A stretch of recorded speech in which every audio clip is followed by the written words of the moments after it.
Raps Wildest Conspiracies. Louis Stage done dropped a new video. Links in the description. Um, there's a good amount of The music conspiracies. industry is crazy, but no genre produces as many wild stories as the world of hip-hop. From gangsters who've entered the genre to make a better life for themselves, to all kinds of weird and We got wonderful the- characters that have found their way to the What rap was it? game as either Diddy? an artist, Was it manager, Diddy who or tried to blow anything up in somebody's between. car? The people involved in hip-hop are already wilder than most people would ever imagine. car, I think? So it's no surprise when you look at some of the insane things that have allegedly happened to them. Some of these There's some tales crazy are stuff even going on. stranger than fiction. Because today, we'll be talking about everything from premeditated bombings to alleged Premeditated. kidnappings in Africa, and even rumors that the government uses rappers for their own deceitful purposes. It's your boy Wildest, and these are some of rap's That's how you say his name, bro. I always been saying Lunastasia. craziest conspiracies. And at the moment, no one is generating more crazy probably still gonna stories say than it this wrong. disgraced hip-hop legend. Luasia. One of the other allegations in the Cassie Ventura lawsuit concerned Kid Cudi. This is from Michael Velli from was YouTube. Diddy. He Will the tried feds to blow up investigate the Kid Cudi's rumors car. that Kid Cudi's car was blown up by Diddy? Right now, the chickens are coming home to roost for the bad boy CEO. After years of speculation about his drug Yo, why is Diddy still roaming the streets right now? If they got people coming out saying he bombing people cars, other allegations, all type of. And I seen a video a few weeks ago of him on the beach. He was walking around with somebody else. They had diamond chains on. He had the all black fit. He walked up to some girl. He was talking to her. He was just walking around on the beach. Why is he not in jail yet? use, sexual abuse, and homosexuality, all the secrets that Puff kept hidden or that he allegedly paid hush money to suppress are now spilling out, and there are some really wild allegations. And while we could be here all day covering Puff, most of the craziest allegations about him come from his days with his ex and R&B singer Cassie Ventura. Back when she was signed to Bad Boy, Diddy and Cassie were in a relationship that was deeply abusive. Alongside endless assaults from him, Puff also showed off the depths of his controlling nature and ruthlessness. There's millions of stories, but take this one that Is that controlling him? nature and ruthlessness. What does he got There's on? millions of stories. What the fuck does he have on? He has this long zebra robe with some shorts, no shirt, and he's just surrounded by liquor and he's holding a bottle. But take this one that someone informed With what looks to be like a lollipop in his mouth. the UK's Daily Mail of for an example of what Puff was allegedly like behind the scenes in 2009. Combs apparently pressured Cassie to get breast implants, then demanded the next day that celebrity surgeon Dr. Frank Ryan remove them because they were too big. Despite warnings it would be harmful to Cassie to do that, but Diddy was like, no, they've got to come out. Call who you need to Oh nah. call, they've got to come out. This is typical You telling somebody to go do something, and then when they go get it done, the same day you're like, oh yeah, you gotta get that replaced. You gotta go get it when they need time to heal for it to be able to get replaced. This man said no, it needs to be done tonight, tomorrow. of the craziness that Cassie was exposed to during her time with Puff. But perhaps the wildest rumor of all comes from his assassination attempt on Kid Cudi when he allegedly blew up his car for what he did to Cassie. Yes, really. And he Kid did. Cudi himself has actually confirmed it was true. Before the drama, Diddy actually introduced them to one another so that he could help This was confirmed. Cassie work on her music. At one point, Cassie even stayed at Cudi's house for a while when the abuse from Diddy got too much for her to handle. Initially, he thought that's all it was until one day, he looked through her phone and discovered they were dating behind his back. Diddy saw Oh. So he thought that she was just going over to his house when they was arguing. She was just going to chill. But they had a secret affair. This man found out. He decided, oh yeah, this man Kid Cudi, he gotta go. I'm setting up a pipe bomb in his car. What?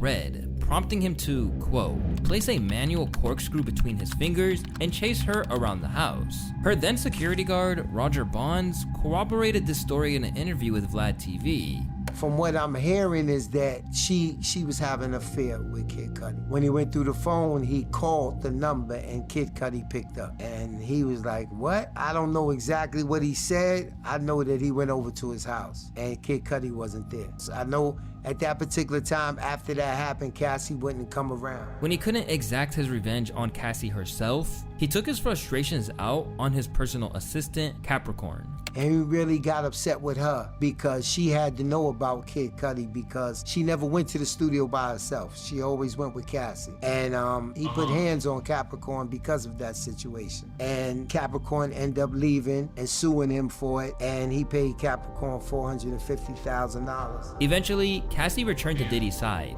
but he wasn't done getting back at those involved, and apparently, Cudi got into a fight with Diddy at a club in LA in October of 2012. Oh, so it was the thing that happened before with Cassie, and then they had got into a fight after that? Oh, that man Diddy, he was playing it cool for the longest time. Then they sparked it up again. He's like, oh nah, you gotta go. Where the two reportedly exchanged some heated words to the point where the entire club was watching, creating a huge scene. Afterwards, Cudi seemed to reference the incident on his track, Dennis Hooked Me Up with Some Whiskey, where he said,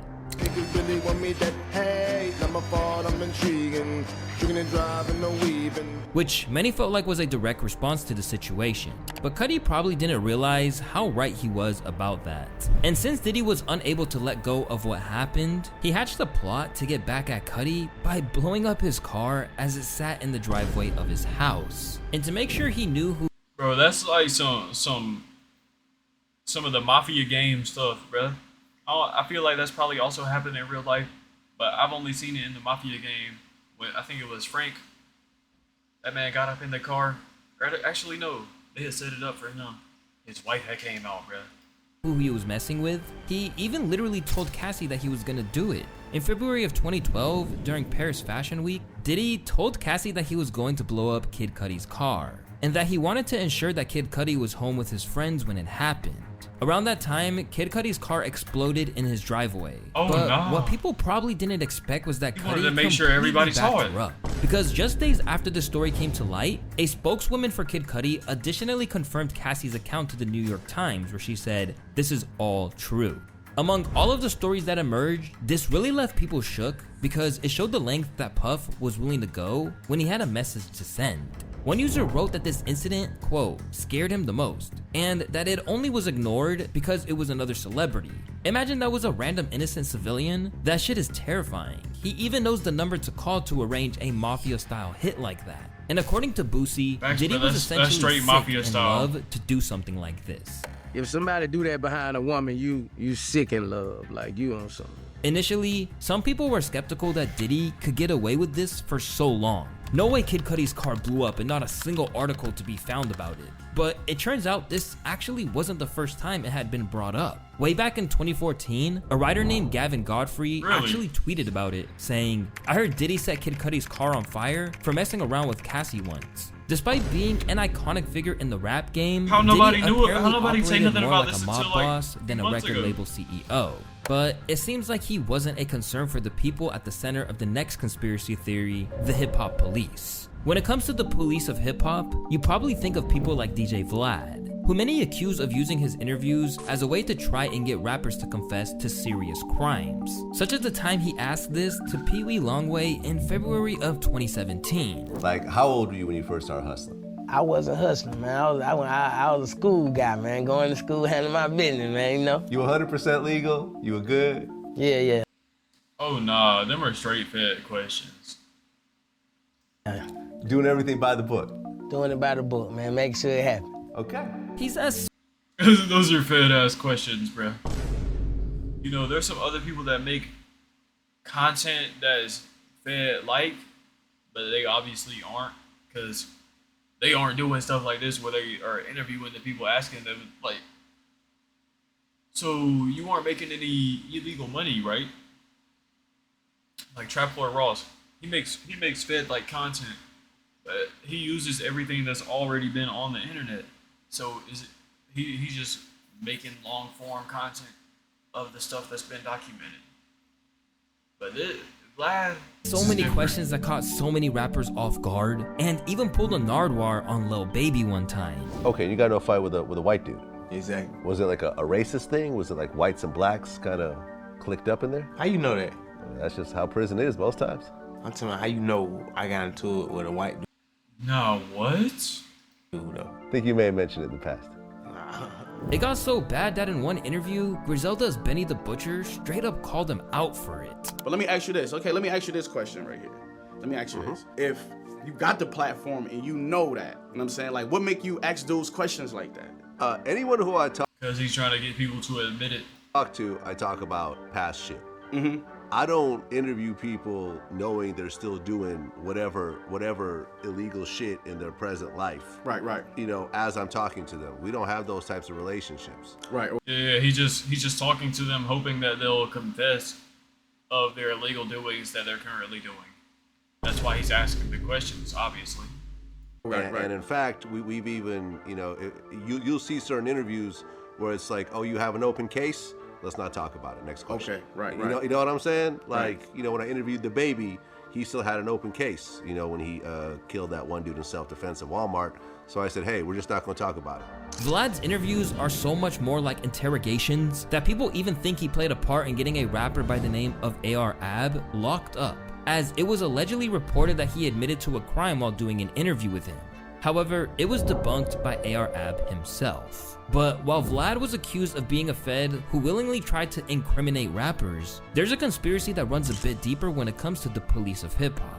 If you're not familiar with this special unit of the NYPD, here's the late prodigy from Mobb Deep to explain what they apparently do. The task force that works alongside the gun squad, their jurisdiction, it goes through all the boroughs, the hip-hop task force. A lot of people thought it was a myth at first, not true. They tried to deny it at first, but, you know, I actually met with the guy that started the task force, the captain of his little... You know, man, I don't know if the police are on the same type of timing that labels are on, but I was watching, it was a Dave Blunt's podcast, and he said that if you just started making music today, there's somebody in the industry that's keeping tabs on you, and they'll know. Even if you have four listeners, the industry knows that you started making music, precinct. and they'll know how your numbers are gonna look before you even know. He worked in and get budget to do this task force. They target us. A lot of it is brought up, we bring it upon ourselves. So I don't know if the police also have like this task force he's talking about. They also have people that are that small on the radar as well. You know, we an easy target. They see a car that looks like a rapper car, and they like, yeah, I'm gonna pull this car over, because most likely there's a gun or some weed or something in that car right there. Prodigy also believed that once you're aware of it, you need to know how to avoid it. It's my job to know that they targeted me, and it's my job to be on point and protect myself from anything that can happen, and I wasn't on my job as much as I should have been. Tasked with keeping the pressure of the rap world, the theory goes that the hip-hop police were given free reign to do whatever it took to keep these MCs in check.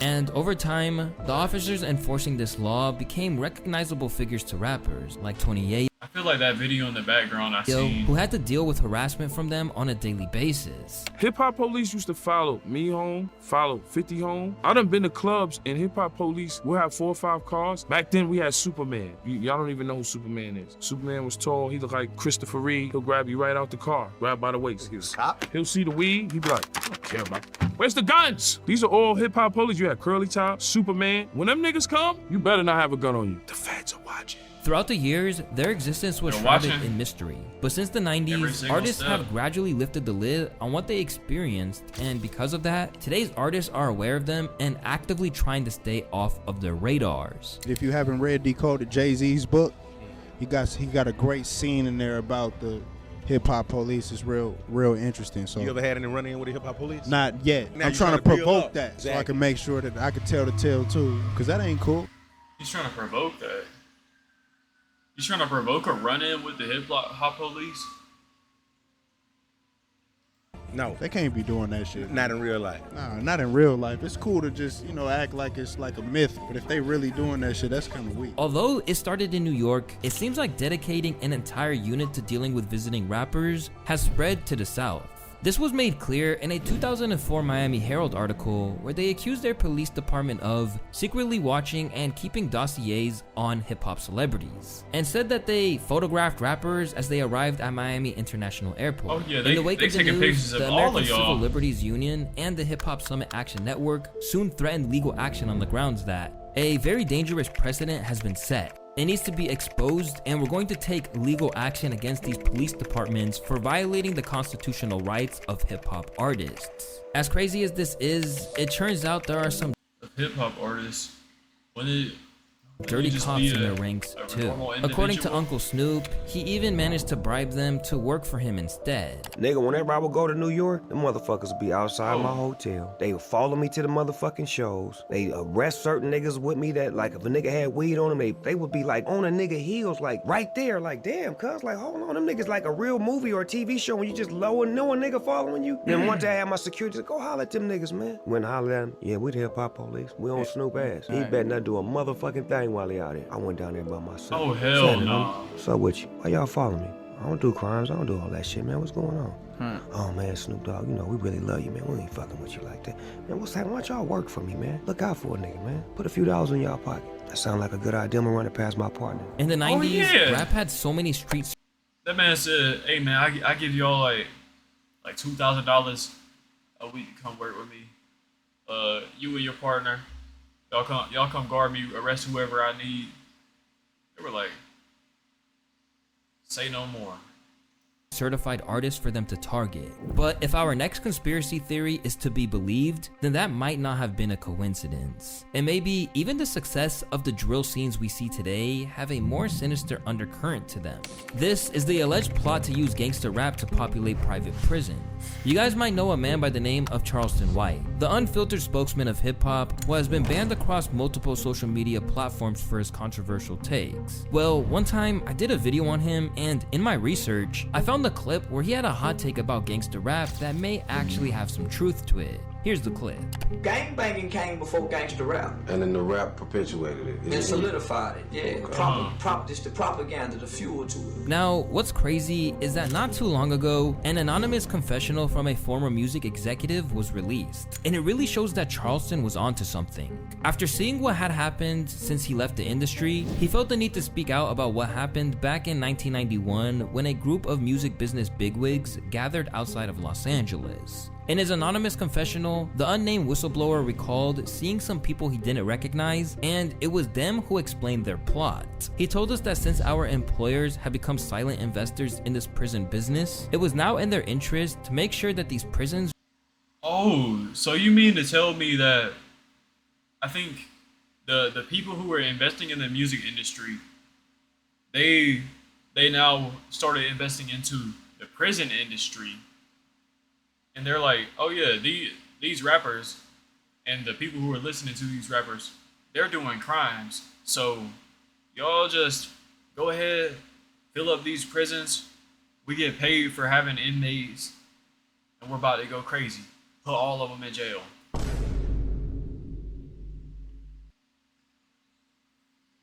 remained filled. Our job would be to help make this happen by marketing music which promotes criminal behavior, rap being the music of choice. He explained that the companies we work for had invested millions into the business of privately owned prisons, and that our positions and influence in the music industry would actually impact the profitability of these investments. Within a few months of the meeting taking place, he said that he noticed a drastic difference in the direction of music. According to him, it was as if the order had been given to all major label executives. The music was climbing the charts, and most companies were more than happy to capitalize on it. Now, this seems really wild, but some rap...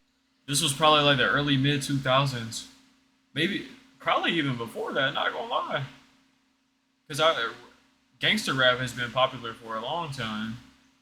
Rappers like Crazy Bone from Bone Thugs and Harmony have argued that if you look at how music has evolved since this alleged meeting took place, it actually might be more plausible than you would think. They were told not to sign any more political rappers, any more rappers that had messes in their music. Positivity. It was all to be gangster rap music that they promoted and put out. The first emotion I felt was shocked, because I was definitely taken back by this, just knowing the level of evil that's involved. The second emotion I felt was anger. Anger because it's not enough for them to exploit our culture and make all the money off of it. Because let's keep it real, the industry has never been favorable towards the artist. Never. But they're going to go beyond the artist to get the artist to influence and lure in the consumer, which they knew at the time were mainly minorities. In other words, keep promoting gangster rap so that the youngsters will be influenced by them, will incite them to want to act like them, and it's a very good chance they'll end up in their prison. So they're getting paid twice. They're getting paid from the artists they signing, and then they're getting paid from the people that these artists influence that goes to prison. They're making the killing. Fans have bought it too, and it probably says a lot about where we're at in society that it seems totally possible. After what I've learned about Diddy with Usher, with Justin Bieber and freaking Meek Mill, shit doesn't seem... Bro,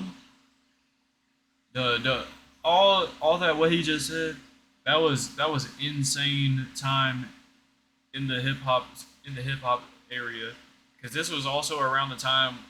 Actually, I think it might have been before the Drake Kendrick stuff. It was either right before or right after. But there was so much going on at the same time. Like it was insane. Seem that crazy, especially if you're looking up the percentage of African Americans we got locked away. How we had 21% of the world's inmates in 2015, and how long a prison sentence is in the US versus other countries. Rather than deny it, one hip-hop legend who made music about life...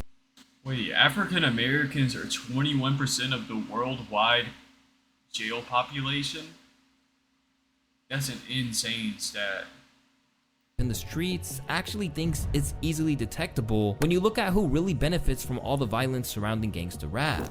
Who benefits and profits off our bickering in our division? I don't know their names, Bill, but if you follow the money, you go high enough, you start to see literally the same people who own the labels own private prison. It seems really kind of suspicious, if you want to say that word, that the records that come out are really geared to push people towards that prison industry. With private prisons estimated to generate around $4 billion in annual profits, it appears that if that meeting was real, then the labels are doing their jobs. But it's arguably gone one step further, as we now have record numbers of rappers either dead or behind bars. It's gone to another level now. That drill music not only... Yeah, man, in the past few months especially, there's been like almost a rapper dead every week. It's crazy. Like a few months ago, I mean like last month or the month before, Julio, and then like three artists, I think YBC Duel, and then he did a collab with two other people. I forget their names because it wasn't something I had listened to, but I had seen somebody else reacted to it and was talking about it. But it was all three of them that had did the video were all found dead within the same month. Gets the consumers, but the rappers themselves. While many of today's rappers unfortunately or month after month after month, it was either the same month or that, losing their lives as a result of their proximity to gang violence, this isn't the only factor that has led so many talented artists passing away long before they should. But in the eyes of those who are in favor of our next theory, one of the most tragic deaths that struck hip-hop in recent years might have been an elaborate plan to let the young rapper escape the pressures of fame. I'm talking about the rumors that Juice WRLD faked his death and is actually still among us today. By now, you're... Bro, I thought he was about to say something different, but never mind. I hope he's about to say by now you're thinking, what is he talking about? Probably familiar with the tragic circumstances surrounding Juice's demise. Just days after his 21st birthday, Juice WRLD was traveling back to Chicago on a private plane with his entourage when they were informed that the cops were waiting for them at the airport. Despite the fact that he had dozens of guns and pounds of weed on board, it was the pills in Juice's pocket that concerned him. So he decided to swallow everything he had, resulting in a tragic overdose in Midway Airport. While the coroner ruled his death was the direct result of toxic levels levels of codeine and oxycodone in his body, some people weren't willing to accept that this is how he met his end, or that he even died in the first place. The theory all started when people began to notice this tweet from back in 2017, where Juice outlined his plan. My goal is to get overly famous, shine for a couple of years, then fake my... Bro, I think there's been a few rappers, especially I'm not too sure because my memory's a little off, but I think X might have had even done something similar to this. Don't take me for it. I think, I'm not sure. My death. As he But racked up #1 albums and embarked on world tours, you could argue that he was already overly famous by the time he passed and might have decided to escape from it all. Elsewhere, there were some things that just didn't add up. For one thing, the Washington Post appeared to share the news of his demise 2 days before it actually happened. Then... Wait. There were some things that just didn't add up. For one thing, the Washington Post appeared to share the news of his demise Friday, 2019. Let me look up Juice WRLD. December 8th, 2019.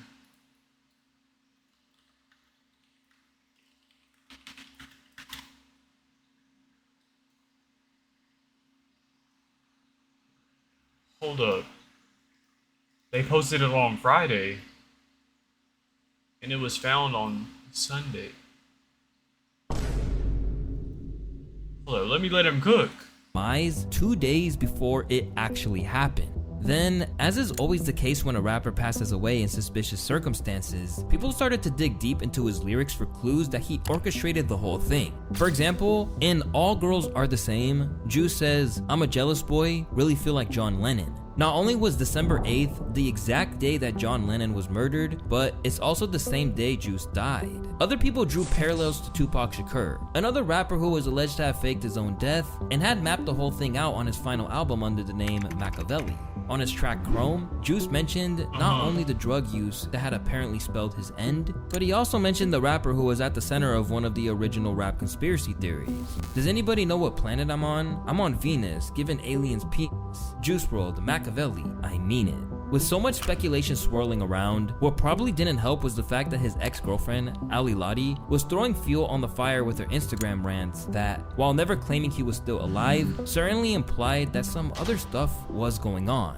I've been quiet for the past year and a half plus into myself, took myself away from everyone because I knew what was going to happen. If people knew what happened the day before Jared passed and the day that Jared passed and everything like that, which I cannot speak upon at this moment, but I will.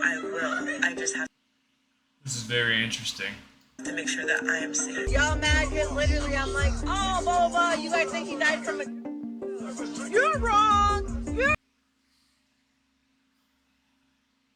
You're wrong. Literally. Looking at the evidence of what I've seen so far and what she's been saying, I remember back then when I seen her say this, everybody was saying she was crazy. But looking at the evidence, I'm not too sure. You're wrong. So suck. Okay? There's a lot of shit y'all don't know that I grieve to myself while I let y'all grieve and talk mad shit on me. I don't care. Try as they might, fans couldn't prove that Juice was still around, and every time they speculated he might make his return, he never re-emerged. Unfortunately, the truth was that no matter how much they wanted him to still be living, the late Juice WRLD was simply a young man with demons that caught up to him. Sadly, rappers dying from drug use is nothing new. That was a very interesting While there is theory. a real drug epidemic at the moment, other rappers such as the legendary Pimp C of UGK was also said to have been killed by the substances he relied on. But there are those who feel that the story of what happened in that hotel room has been suppressed and in reality, he was actually murdered. When the Houston rap legend passed, the general consensus these days. What happened? We feel that the story of what happened in that hotel room has been suppressed, and in reality, he was the story of what had been killed by the substances he relied on. The general consensus was that it was said that he was killed by substances as a result of his lifetime lean habit, but it was actually his codeine use combined in with sleep apnea that was but there's ruled people as the that cause actually of think death. that it was He had prescription medication in him when he passed away. Someone else. A spokesman from the Los Angeles County Coroner's Office explained, and the levels were elevated but not real high, so it wasn't an overdose, but we think it was the result of taking the cough medication with his sleeping problems. Although the authorities were content to say that it was accidental, not everyone was. So they were saying that, I think this is what the autopsy said, or whoever was doing his autopsy, they had said that there was elevated levels, but they weren't so high that it would cause an overdose. They believe that it was a result of him taking the codeine with his sleeping problems that caused his death.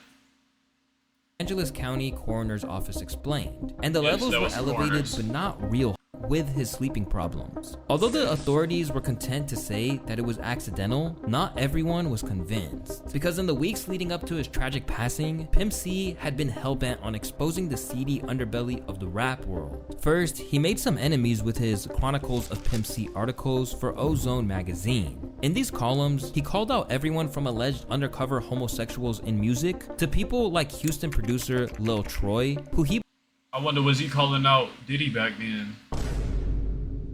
believed had been snitching on the whole north side of Houston and put a bunch of people's daddies, brothers, uncles, and sons in the penitentiary. His claims included that R&B singer Neo is gay, claimed that Atlanta is not in the South because Atlanta is on East Coast time, and accuses certain artists like Young Jeezy of abandoning BMF after the feds cracked down on them. In response, people like the Hood connected. Well, that's like saying Florida's not in the South because it's on the East Coast time. So Troy advised that he keep his nose out of his business. The beef was between me and Face. It didn't have anything to do with Pimp C. Pimp ain't even no gangster. I went to jail on drug charges. He got locked up for pulling a gun on a woman in a mall. Is that gangster? You can't compare your rap sheet to mine. Despite the fact that he was probably playing with fire with his claims, Pimp C just kept doubling down. Some of these niggas, I don't never see these niggas in the street, man. You know what I'm saying? We be out in the open, man, because we ain't hiding, because we ain't fucked over nobody. Back then, he was out here saying, "We outside, man. I don't see none of y'all outside. We outside."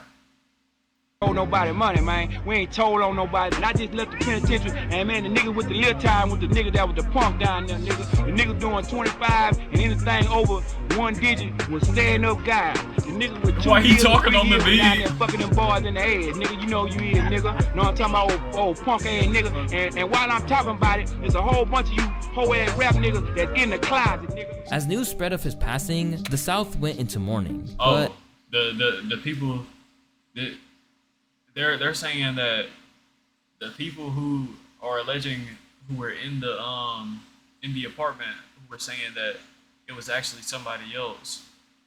They're saying that it could possibly be because he was getting ready to out everybody.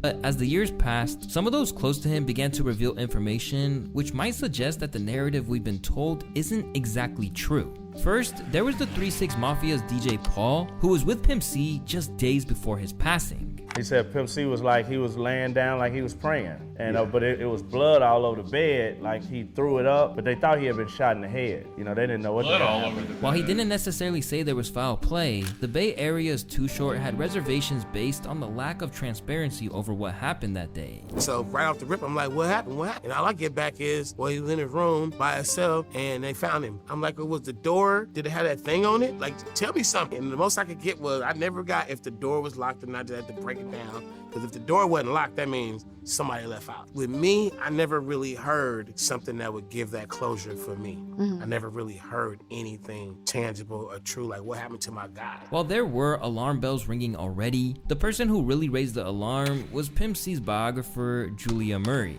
During the press run for the book, Julia provided more detail than the public ever had previously, opening up a whole new range of theories. Speaking on behalf of his mother, Julia...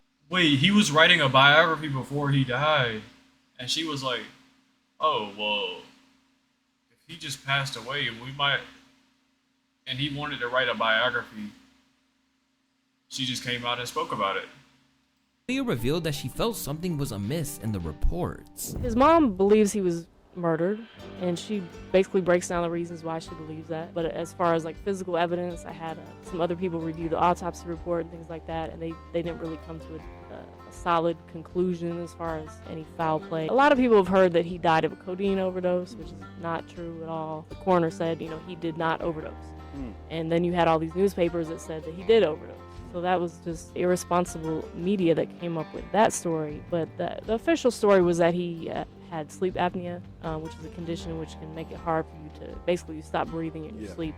And the story was that he took some codeine which prevented his body from waking up the way that it normally would. Specifically, Pimp C's mom believes he was poisoned. There was someone with him when he passed who was a very shady, strange character. So there is actually a person of interest, according to his mother, that she believed had something to do with his death. While no official inquest had been opened into what really happened after what Julia said, the words of people like DJ Paul and Too Short has some thinking that something doesn't quite add up. Something about his death creeps me out. The thought of blood everywhere in a motel room and him being found on his knees in a praying position are bone chilling. Rest in that, and then also the fact that apparently he passed away from sleep apnea after drinking codeine, and people were saying that it was an overdose, but the coroner said that it wasn't an overdose, and then there was also somebody in the room with him. Peace, Pimp C. You always spoke the truth. In Pimp C's case, there's no real way to ever get to the bottom of the story, as the truth probably died with him. But when it comes to Kanye's alleged near-death experience in Uganda, well, that's a different story. 2018 was a chaotic year for Kanye. From adopting the MAGA hat to claiming that slavery was a choice, it was a time period where he really endangered the public's love for him. But when he went to Uganda, it seemed like his trademark mood swings nearly led him to lose his life. Back then, Kanye was excited to go over to Africa in hopes that it would be creatively energizing.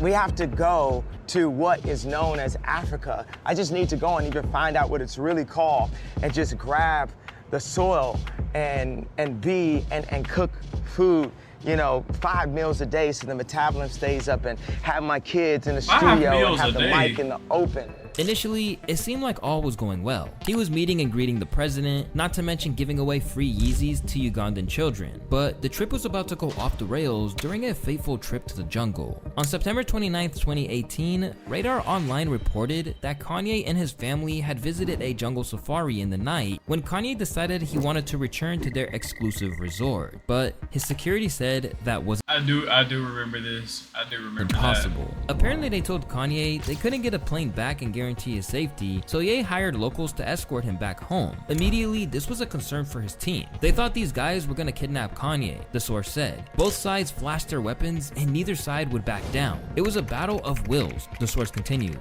Luckily, a plane was chartered for the morning and they left without incident. In a moment's notice, Ye could have lost his life in the Ugandan jungle, and in typical fashion, it would have been because no one could tell him what to do. But according to insiders, this was indicative of the extreme mental anguish that he was suffering at the time. I know someone personally that was with Ye in Africa. They said he was on one out there. Said he was so paranoid he thought Kim or the Kardashian family had hired someone to kill him and oh, that man was on his schizo timing out there. locked down his whole place until he could get a private jet there to leave and didn't let anybody on with him. Although no one on the trip had ever confirmed what occurred that day, there have been some subtle hints from people who were known to be in Uganda with Ye. First, there was Ye himself, who abandoned his Yandi album after the trip, renounced the red cap, dyed his hair blonde, and instead made Jesus is King. But conspiracy theorists also believed he left a little lyrical clue within the album about what went down on the track On God, where he said, "Bleach my hair every time they thought I could have died." Elsewhere, there was fashion designer and former Ye confidant Tremaine Emery, who posted a relieved tweet the minute they arrived back in America, declaring he could kiss the fucking ground. Then there was Yes Jules, who abruptly stopped updating her Instagram shortly after the apparent timeline where the kidnapping took place. At the time, she was the manager of Good Music signee 070 Shake and entered Ye's inner circle for a little bit. On an episode of his podcast, Joe Budden basically referenced the story, declaring that her and Terrence J were along for the potential near-death experience. She went to fucking Africa with the West, but it wasn't really with the West. It was with homeboy that she was fucking, and they fucking tried to run her out of fucking Africa, and they tried to kidnap her, and then homeboy had to hire security in Africa, and then we never saw a location from Africa again. Since then, Yes Jules has seemed to vaguely reference what went down, hinting that all of the theorists weren't exactly right, but that they weren't exactly wrong either. Instead, she left it up to Ye to tell the truth of what happened out there. What a time. I can assure you, nothing that is mentioned in these comments is the truth, lol. Somewhat close, but major facts missing here. Maybe one day he will tell the story. For now, Ye hasn't expressed any interest in letting the world know what really went down, which is just like how Kendrick Lamar has been covering up the truth about his gang credentials. Growing up in the heart of Compton, Kendrick always maintained that he was a good kid in a mad city. But some people wondered if his ties to gang life are a little deeper than he had revealed. Before he was ever a multi-platinum selling rapper, But he about to say that used to be on the block shooting people like these. He used to be outside sliding with a scope. his father moved out of Chicago to evade his own relationship with the South Side's gangster disciples. Many of his uncles were also affiliated with the Compton Crips. They were deep in the streets, so much so that one of them served a 15-year stretch for armed robbery, and another is behind bars for the same crime today. Unfortunately, they would be the lucky ones, as Kendrick's Uncle Tony would be killed at a burger stand, and this tragedy would be commemorated on the track Money Trees and PMP. Pain since my grandma's death, Uncle killed at Louis Burgers. Hold my tears, I try my best. Let it go, drench my poor lover. But throughout the years, Kendrick has always maintained that he's not an actual participant in the gang life, but just someone who saw a lot. However, there are some who have suggested that Kendrick's ties to the Bloods, specifically the Westside Pyrus, who are active in his neighborhood, runs deeper, considering that he's still friends with so many of the members. Among them is Hida J3, one of his homies from back in the day, who said that Kendrick still reps his hood in his own ways. Yeah, Kendrick a real homie though. A lot of niggas don't know that. Kendrick been paid for homies' funerals, put money on homies' books. I'm on his album cover, To Pimp a Butterfly. Yeah, I'm in the front of him. Yeah, still to this day, he putting on. You know, for the section. He even commented on a Man, ain't nothing wrong with that. That's where he's from. The people around there is who he grew up with. He's trying to put them on, get them some money. Post recently from Academics, where he stood up for Kendrick after it was posted that they were bumping Drake in Kendrick's neighborhood. Because of comments like this, people think he is maybe a little more entrenched in that life than he said. Kendrick was fucking with street dudes before he got money. Drake had to get rich and then pay for street credibility. Other stories like AD from the No Jumper podcast also don't help. Apparently, despite being at least double his height, Kendrick tried to threaten AD over an incident that happened way back, but it was a case of a mistaken identity. You wanna know a crazy thing about Kendrick, bro? My first encounter with him, he thought I was somebody else, bro. He low-key tried to press me. I guess some niggas jumped him back in the day, and I came to the studio, and he was mad. He was like, hey, you from Almond Block? And I was like, nah, but he was hot. Almond Block is another hood in Compton. And I was like, nah, I ain't from Almond Block. And he was like, you is from Almond Block. I'm like, nah, I ain't from Almond Block, I'm over here. And then we was cool after that. He was pressing him. He was mad, if I was from Almond Block, he would have got his get back on me that day. But for everyone he was not playing with that dude from Almond Block. If he sees him, it's on sight. Who felt Kendrick's ties to the Pyrus run deep, there are others who feel that while he does rep Compton to the fullest, he was never an active gangbanger. In reality, he was actually kept away from that life when he began to show promise. Crazy part about it is Kendrick really grew up in a rough neighborhood, protective neighborhood, but a rough neighborhood. Shout out to those brothers over there. He grew up in Westside Paru area in Compton because they made sure he stayed grounded. He didn't get snatched into it because a lot of cats, when it comes to the gang life, we get that negative shit. But Kendrick's he's a living proof that you can grow up over there and the community and the gang members will protect you and make sure you don't get caught up in this. It's a different thing going on. According to those from the neighborhoods of Compton and who are familiar with the world of Crips and Bloods, this seems like the logical answer to how K-Dot's links to the Pyrus work. This is old school rules. The bright spot, the smart kid, the college kid, the rising star, the athlete were always protected. Older heads always told you to stay off the corners, get in the house by 9, and keep your head in the books. Stay focused and go be great, then bring opportunities back. That's facts, man. You know, people will always be like, oh yeah, you're gonna be the one who break the generational curse. And then once they start doing other stuff, then it goes, if they have other children, it goes down to the other child. Or if they actually do end up being the one that it is, and they're gonna be the one that's putting on for everybody. If that is the case, rappers are still afraid of Kendrick Lamar, and if you want to learn more about that, just check out this video on the screen. Or if you want to check out more hip-hop conspiracy theories, then check out the other video. This thumbnail is crazy. But hey man, Wildest Asia video, Rap's Wildest Conspiracies, that Juice WRLD one, that was a very interesting conspiracy. I don't think it has that much truth behind it, but looking at the timing of the stuff, it was very crazy to look at that. But hey man, I'm live. Links are in the description. My links are too. They're also on the screen.